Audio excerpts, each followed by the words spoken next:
Hello world, welcome back to another episode of Three Candid Questions. And please forgive my bad cold as I'm speaking to you, but I really want to get this episode released because it was so much fun, so energizing, and it had so many interesting insights. And I'm very curious to know what you will take away from this episode. It's about business, it's about energy in business, it's about business success. It's about what to do as an inspirational and authentic leader. So jump right in and enjoy. Parik, so good to have you here on this podcast. Hi, Sabrina. Thrilled to be here. I know it's been a few months coming, and Yes. I've actually secretly been looking forward to chatting with you and being recorded. I love being recorded. So, no, happy to be here just to, connect with you and kind of chat, like you said. Yes, and Um, see what comes up. So I'm really interested and curious to see where this conversation takes us today. mhm. But I would love for you to first introduce yourself a little for our lovely audience. Yeah. So I am Parik Laxminarayan. I live in Denver, Colorado. It's a super snowy day today, which is I love the snow, and it's one of the reasons I live here because I love to ski in the winter. And yeah, so it's end of Jan. We've had like a record-breaking winter so far. Oh, But wow. and whenever I mean, I don't know how people introduce themselves, but I was born in India, have lived all over the world. Moved to the US when I was a teenager, went to college here in the US. I went on a tennis scholarship, and tennis was very much a part of who I am. It's my first love. My wife knows that she's my second love, and tennis is my first love. So at least there's no confusion about that. And so moved to the US when I was did my undergrad here, then went and worked in DC for a few years doing consulting. Um, and then moved to Europe, where I went to get my MBA. Lived in France, spent a little while in Germany, met my co-founding and close friend Alex, who I run a travel business with, and had two lovely kids along the way. And some days they're not so lovely because my older one is 15, and she's at Ooh. an age that she drives me nuts some days, but I love her to death. And my younger one, Anushka, is 12. And yeah, my lovely wife and I have been living all over the world: Singapore, Mhm. France, India, the US. We had an adventure in Argentina a few years ago, setting up an office there. But so that's the short version. I currently, I guess, where I am now is I run 5 different businesses for Travelopia, which is one of the world's leading experiential travel companies. One of the Mhm. businesses is Enchanting Travels that I founded and had the pleasure of meeting you through, Yes. Sabrina. So So we have yeah, history. We do have we have history. Let history, everyone knows. absolutely, exactly. So yeah, Yeah, and that's exactly the part I'm very interested in. The running 5 businesses simultaneously and having that energy every day to wake up and go all out with your visions and whatever you want to achieve. So, can you talk a little about how you do that?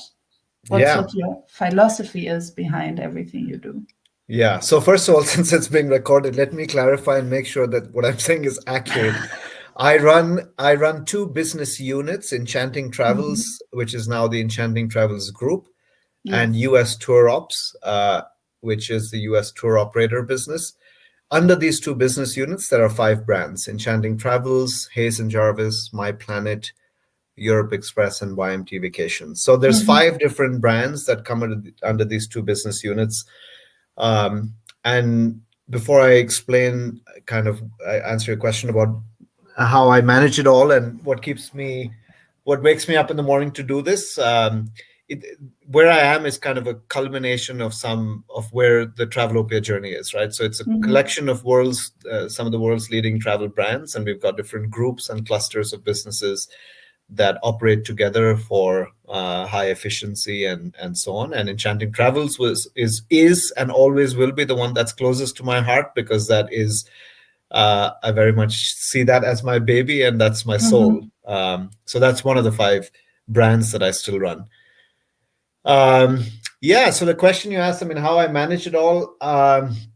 First of all, I mean, it's a bit cliched, but you have to love what you do, and Mm-hmm. there's no confusion in my mind that I was fortunate enough to grow up in a traveling family. Whenever we had the chance, our parents would take us on short weekend trips or longer trips, and we didn't know that travel was being embedded into our. My brother and I grew up traveling around the world, and then living around the world. You know, made me just fall in love with travel. So I love travel. I love the impact that travel has on people. I think people need to fight less and love more, and travel is a great, powerful way of making that happen. And to know every day, I know that even though there's lots of business challenges and stress and issues, at the core, what we do is making the world a better place. And so I genuinely love it. I love the kind of craziness of running a business, but in an industry that I like. And at the end of the day, when people who travel with us go home happy, saying, "You opened my eyes to a new country," or "I met people who I've now become friends with," or saw some of the planet's most incredible places, that, to me is all makes it worth it. And I guess the way I've been able to grow in my role and run multiple brands is, I think, yeah, delegation is crucially important. If you get stuck doing Mm-hmm. everything yourself, you'll just be stressed the whole time. We chatted before this interview. It's about Yes. spending your day doing things that you actually enjoy. And in business, it's not always easy. Right? My rule of thumb is at least 80% of your time has to be spent in doing what you absolutely love. 20% is you have to accept that as uh, the world is not perfect. You have to suck it up sometimes. You have to eat the frog and do some things that you don't enjoy. Mm-hmm. And as long as, for the most part, my meetings, the stuff I'm working on is stuff that I'm good at and stuff that I enjoy. It doesn't matter how many businesses I run, right? So, Mm-hmm. um, yeah, I think that's in a nutshell. Yeah, and that takes me to another thought that I had. Like, for you to have to stay connected to that kind of philosophy, do you have certain practices that you follow? I don't know, mindfulness practices, or you mentioned skiing in the winter. Are there things that energize you that you practice diligently to just? Yeah, so a good question. I have been a poor student of mindfulness for many years, and when I say poor student, it's because I'm genuinely fascinated by and convinced that the next big thing in humanity is something around neuroscience and happiness and figuring out Mm, more of how our brain works. And I think we're just in early stages of that journey. So I'm very intrigued and fascinated by that whole thing. So I do start my day by doing yoga and just breathing exercises and some meditation, mm, uh, to just listen to all the noise in an aware state. And yeah. so I think that helps me. I love tennis. Like I said, is I grew up playing tennis. It's the way I paid for my college. I still stay connected to that. So I play a lot of sports. Tennis is the main one. I also ski a lot. I absolutely, there's not one of the things I love doing in the winter is, going up first chair on a beautiful snowy day, clear blue skies, and being on top of the Mm, mountain and just looking down. That is the most peaceful, silent, beautiful moment. So I love to do that. But then even in my working days, there are, and I'm sure we all have it, and I'm not going to tell you who, but there are people that energize you and there are people who drain energy from you. I've tried to surround myself with people who I actually look forward to meeting with, mhm, and some are more draining to meet with, right? So as long mhm, as, again, if you to me it's like what you do, is important. It energizes me. Travel, running a business, overcoming challenges. And I was talking about it. Interestingly, one of the businesses that I run is called YMT Vacations, which is a very old business. It's been around since the '60s and has been having some challenges in the Mm. recent post-pandemic world. But we had a town hall with all our tour guides, our tour directors. These are the people who actually take our guests in these buses on the trips, are with Mhm. them day in and day out. It was the first ever time that they had actually met with the leadership of the company, that in this kind of format, in a town hall, to hear how we operate, what we're doing.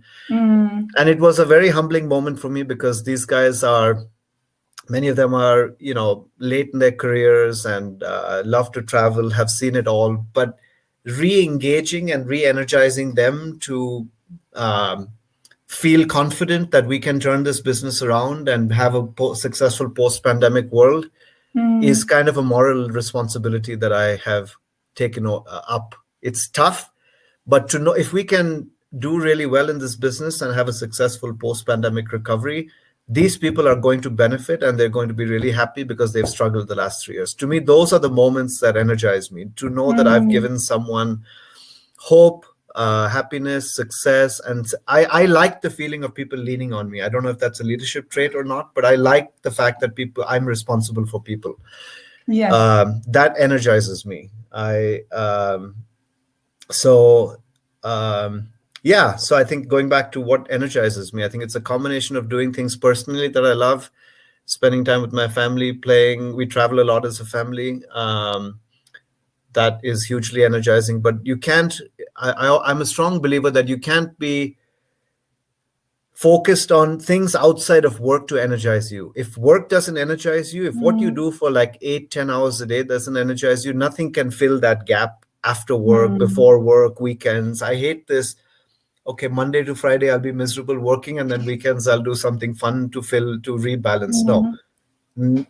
8 to 5, in my case it's like 6:30 a.m. to like late, because I have run a global business, so my day starts early. But it would be suicidal to be miserable at my work and then doing stuff that energizes me outside. So work energizes me Yes. because of all the reasons I told you. Yeah.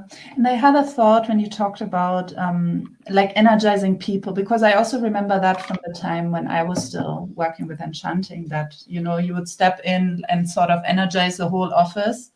And then, sometimes it's hard, I think, to maintain that energy in an office if that person who feeds people around them with that energy is not constantly there. So, what would you say is your take on that? Like, how do you build a structure in a business that can sort of bring that energy more constantly to the different units?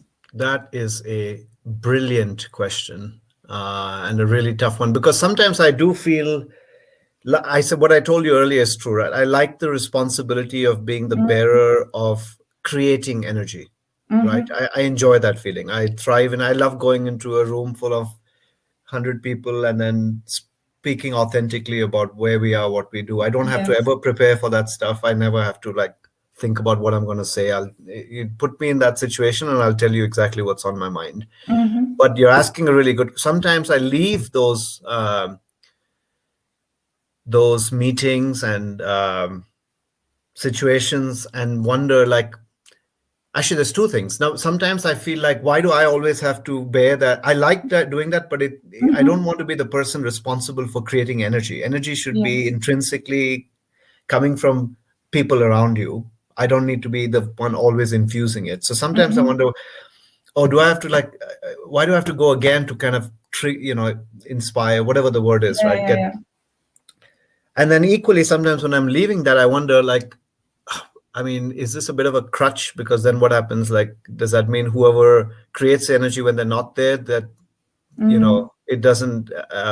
So you're asking a really good question, and it's been on my mind. I mean, it can't be dependent not just on me, but on individual leaders to go in and bear that responsibility of always creating energy. It has to be the system, and the culture has to be conducive to actually that being the prevailing norm where people feel energized. So I think there's a couple of things. Number one, I do feel there's different types of people. I'm a strong believer in at the end of the day, you can learn, you can rewire your brain, but fundamentally, there's a type of person that you are, and that you're born like that, and your childhood shapes you. And I think there's plenty of research to suggest that what is it after the age of 10 or 12 or 14, personality changes are incremental, right? So people, I think, are, there are some people who are energy giving, some people are energy receiving. And I don't think you can fundamentally kind of change a person and say, now you become the person who runs this, who motivates. And everyone's got a different role to play, and everyone's got a different personality. And I think it's crucial, because I've made that mistake. Sometimes I'm saying, why can't you be more energetic? But that's like frustrating, because some people are naturally not wired that way, and their upbringing, their culture, whatever, your personality doesn't lend themselves to exude energy in the same way that I might or someone else might, right? So I think it really genuinely boils down to creating a culture where people, I think two things, right? You have to enjoy doing what you do. Number one, if you're doing a job or working to pay the bills, that's not a good reason. And some people have to. Most of the world, unfortunately, has to. But if you have the luxury of not doing that and doing something that you love, I always encourage people. I always tell people, many times to my own detriment, but if you don't like your job at whatever company, quit your job. Do not be miserable. Like, don't do. It's not good for anyone. You, the person you're working with, your well-being, whatever.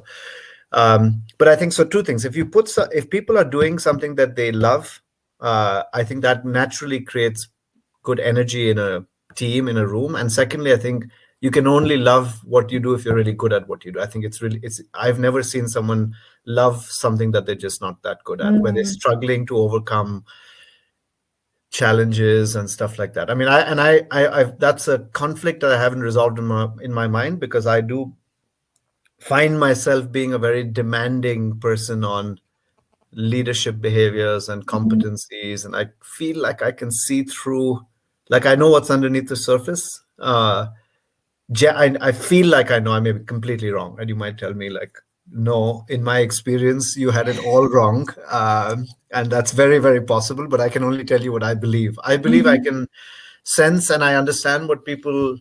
I can spot talent. I can spot really what someone is about at a surface level. But sometimes I may not. My reactive nature might overcome that ability to spot that talent. I might get frustrated with a certain situation, right? I have to develop. It's a self-improvement opportunity for myself. I know that this is what someone's good at, but I still find myself sometimes bumping heads when I see someone struggling through something they're not good at, and I'm trying to overcome that, right? But going back to my second point, I think if you put people in roles that they love to do, and you put people in roles that they're great at, you create naturally good energy, and then it's not dependent on you infusing energy. I think there's a fundament that your question itself indicates a problem, right? If someone has to go and infuse energy, that's not a good thing. Yeah.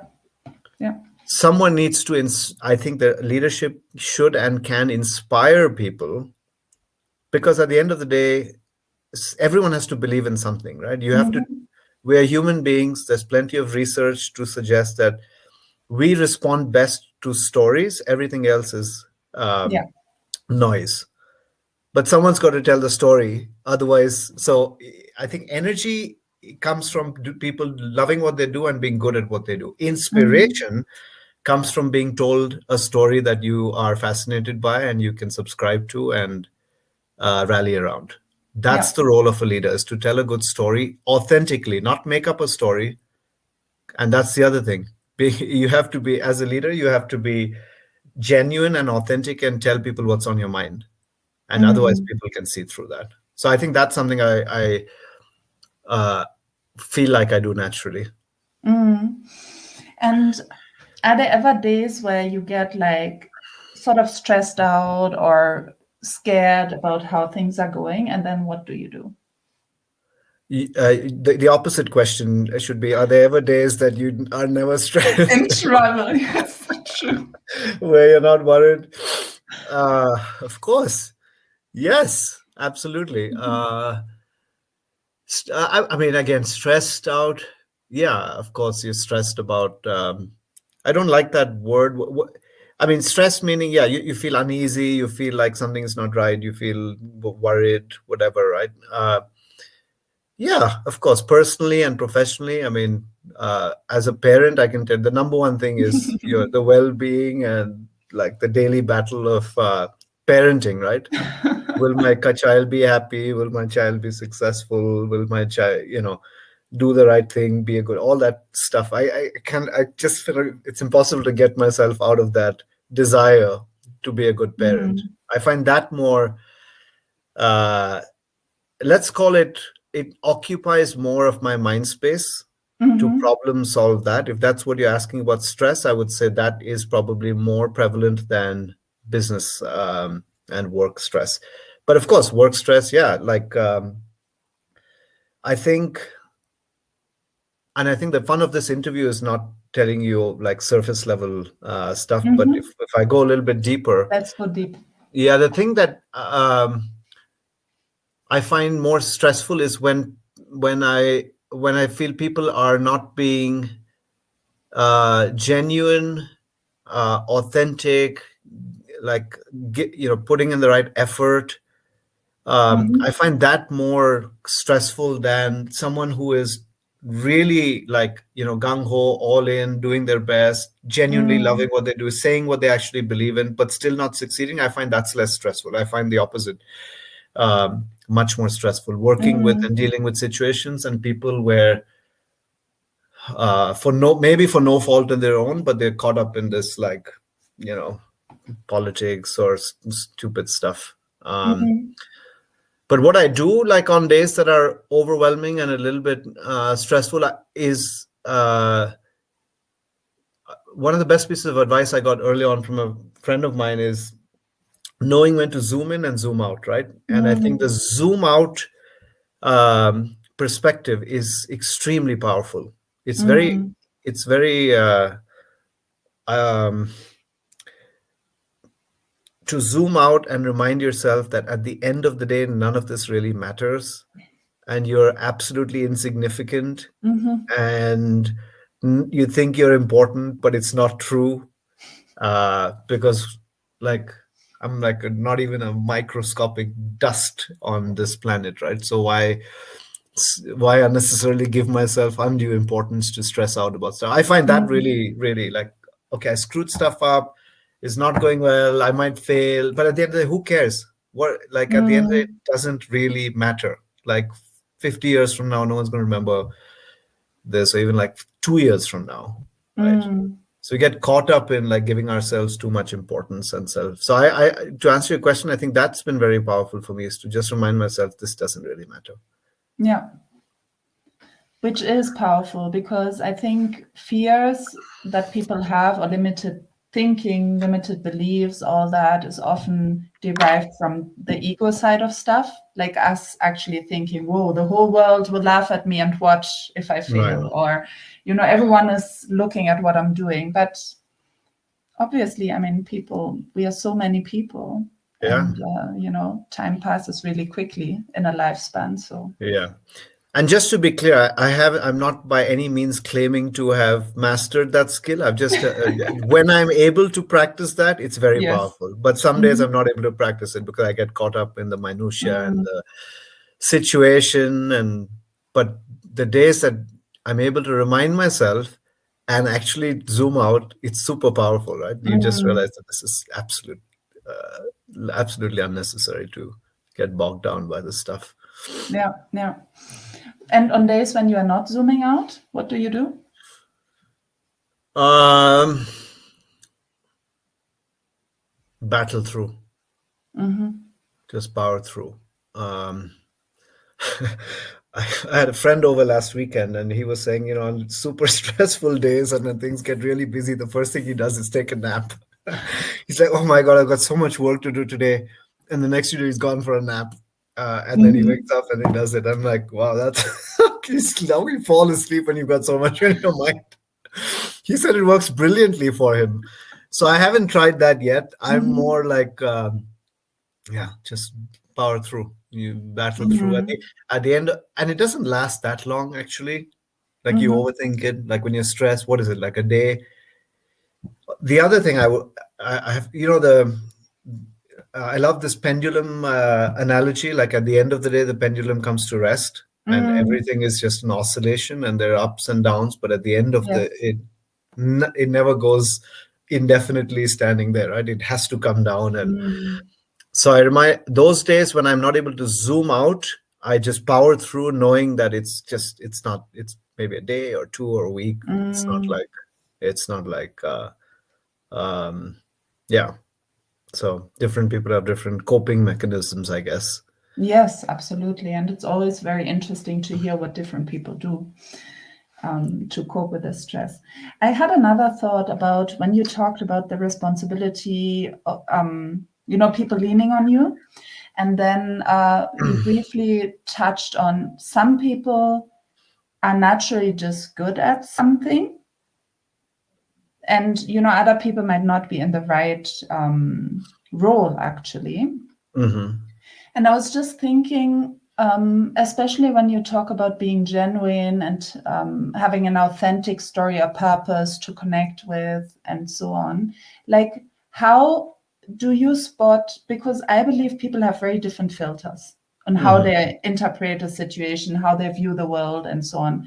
Yeah. How do you spot as a leader whether someone is then actually a fit and really genuinely connecting with your story and your energy and your purpose, or it's actually not, they view things in a very different way, and it's not like you can't bring the two together at the end of the day. That's a great. I mean, that's a really. You ask. You're an excellent interviewer, and you ask some really hard questions. By the way, just for the record. Um, Yeah, I mean, like I'll just give you a practical reflection on this, right? If you Yeah. ask me, I have two leadership teams in the businesses that I run, and I'm part of Mhm. like so the groups of people that I work most closely with. I feel, and again, I may be totally wrong, but that is I Mhm. can only gauge the world by my own lens. I feel I feel in my mind at least there's a I can tell whether someone is genuinely in this emotionally and kind of connected at a not just a surface level, but a Mhm. little bit of a deeper level. And some people who are not, and no judgment, right? Some people are, Mhm. it's okay. You need to do a job, and it's not that important to you. And that's okay as well. Um, there's no confusion in my mind. I wonder if I'm crystal clear. I know I have two, like I'm crystal clear that this person is like really in, and this person is like Mhm. not at the same level. How to spot that, and how I don't know if I have the right. I know I can spot it. I don't know how to spot it. But if I had to take a guess, I think it's maybe a perception of when you see, like, what do people get excited by?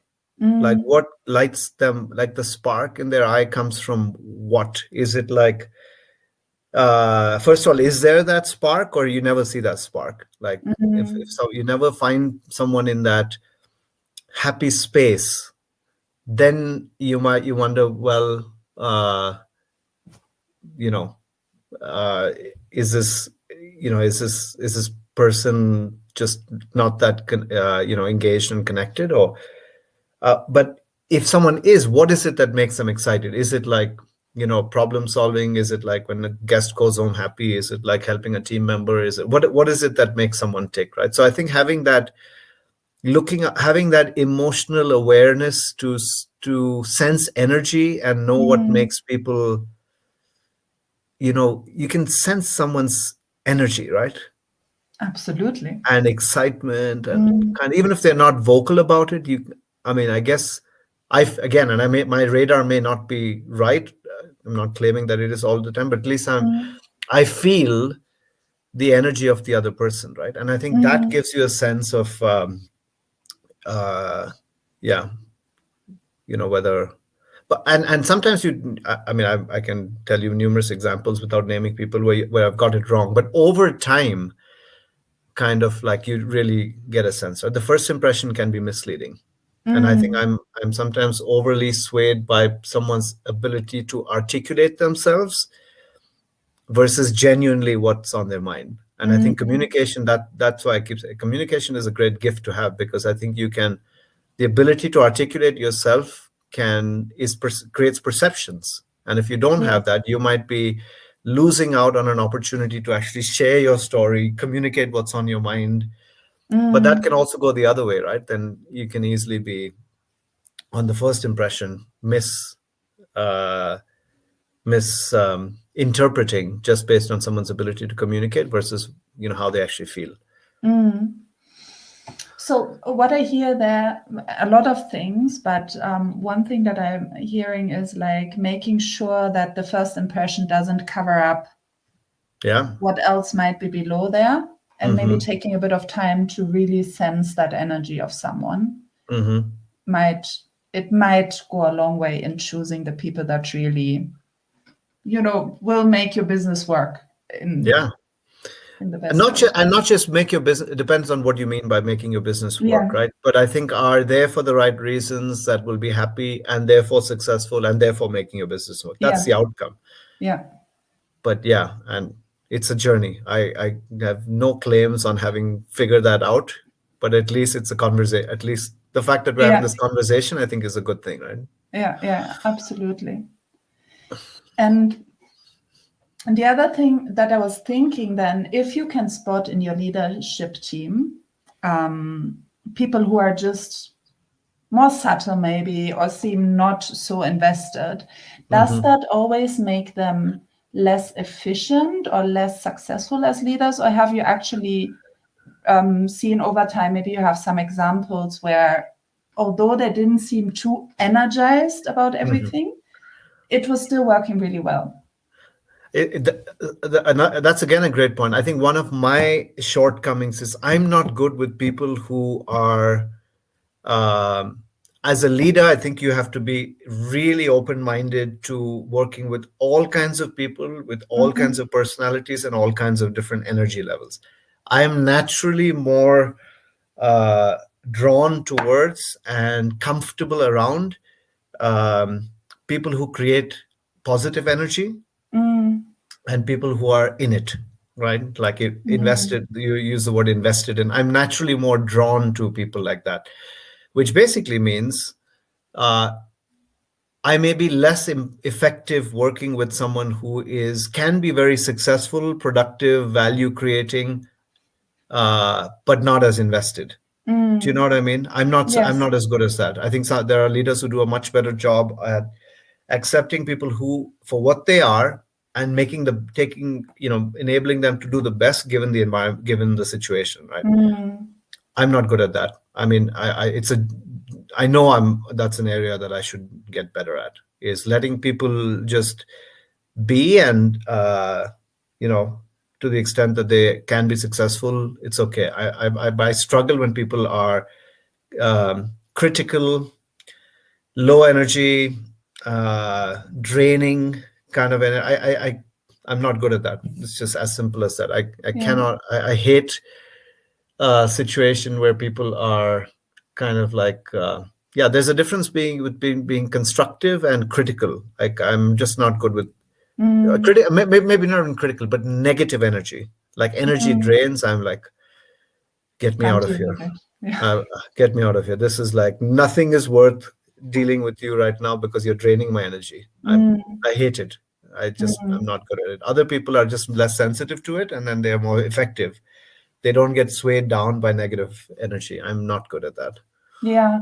But the question that popped into my mind listening to you is like, is it really that we always have to learn to deal with everything? Or is it then just that we can create a world, let's say our business, where we just work with the people that work with us? or for us. That's a great, yeah. And I think that's where I am in my journey, is delegating or empowering someone else to take on this responsibility of dealing with that kind of energy, because I'm Mm, not good at that. So I have two choices, right? Either I learn to like stay calm, not get dragged down and drained, or have someone else deal with it. And mhm, as the older you get, the more you think that at the end of the, I mean, it's really hard to overcome that. I've tried that for years, going into mm, teams and offices where the prevailing energy is negative, but you give me a positive group of people, and I feel I can achieve wonders with that group, mm, because that environment just needs that, like, um, trigger and lighting up that flame to a next level. That's where I'm best at. People who are engaged, committed, invested, but just need that inspiration. I love that thing. People who are, mm. oh, I'm not, this sucks. I don't think we can do this. Turning that around, yeah, Not your thing. not my thing.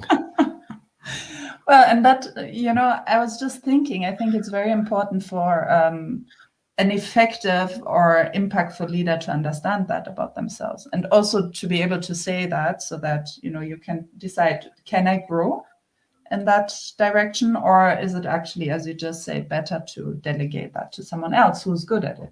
Yeah.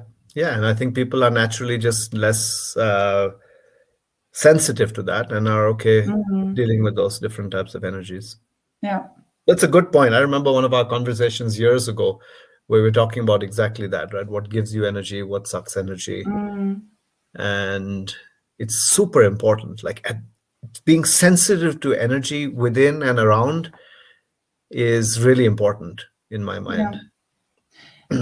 I think so too. I think it's one of the things that is greatly overlooked, especially in business, Yeah, but it creates a world of difference in terms of results that you can actually generate when you start tuning into energy.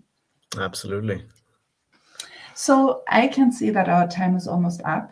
So Hmm. I would love for you to, is there anything in terms of, going for your dreams, building your business, having your vision made into reality in this world? Is there anything that you would like to share with the audience that is sort of your final goodbye words for this podcast?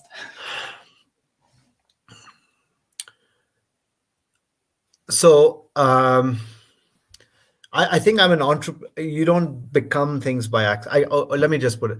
I'm not here by accident. Like, a series of childhood experiences and events and uh, kind of shape who you are and the journey that you're on, right? And Mm-hmm. my journey, I think, has been shaped by two things. Number one is my father was an entrepreneur, and they say the apple doesn't fall too far from the tree or whatever. And so, you know, he never talked to us about entrepreneurship, but you absorb that energy, right? Like Mm, watching him battle tough things and just dinner table conversation, and doing things very honestly and authentically despite the challenges, and not taking the shortcut but battling. You just see your parents do that, and then mm, you absorb that. So to me, that's one thing that I think, and I'll come back to your question in a second, that's really important, to kind of know where you came from and why you came to where you are. And then the mm, second thing is, for me, it was tennis. I grew up aspiring to be a professional tennis player. I loved it. I still love it. My dream was to play at Wimbledon. I reached the top 100 of the world in juniors. I never could make that jump to the next level. But 10,000 hours, have you read um, Outliers? no. Okay, great book, which say where Michael Gladwell, I think is his name, says that to master anything in this world, you need to put in 10,000 hours. And there's plenty of research to show that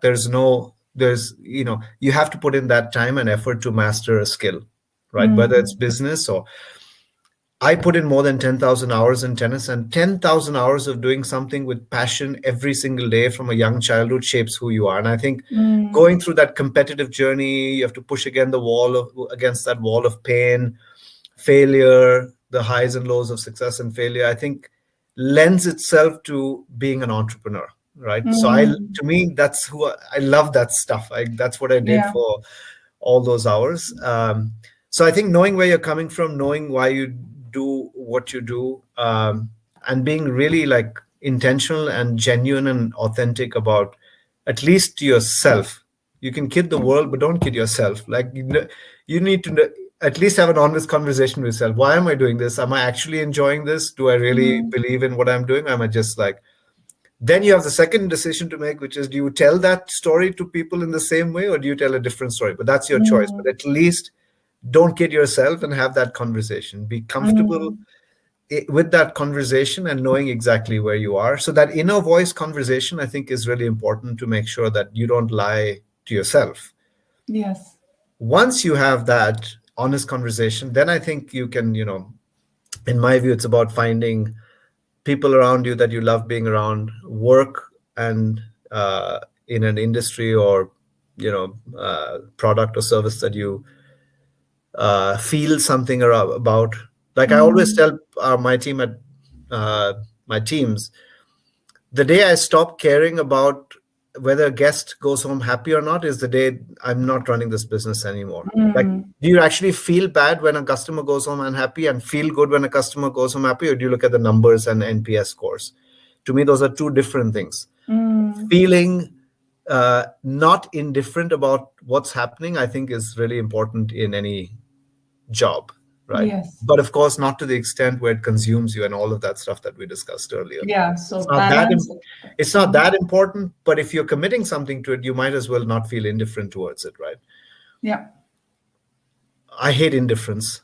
I think there's a difference between being, what is it? Not again, in the practice of mindfulness, it's being aware and accepting, but not Mm-hmm. indifferent. I think people Yes. sometimes misunderstand, don't get too involved in something as don't care about something. No, I think you should care deeply about something without letting it, overwhelm you or overjoy you to an extreme where it becomes unhealthy, right? Mm.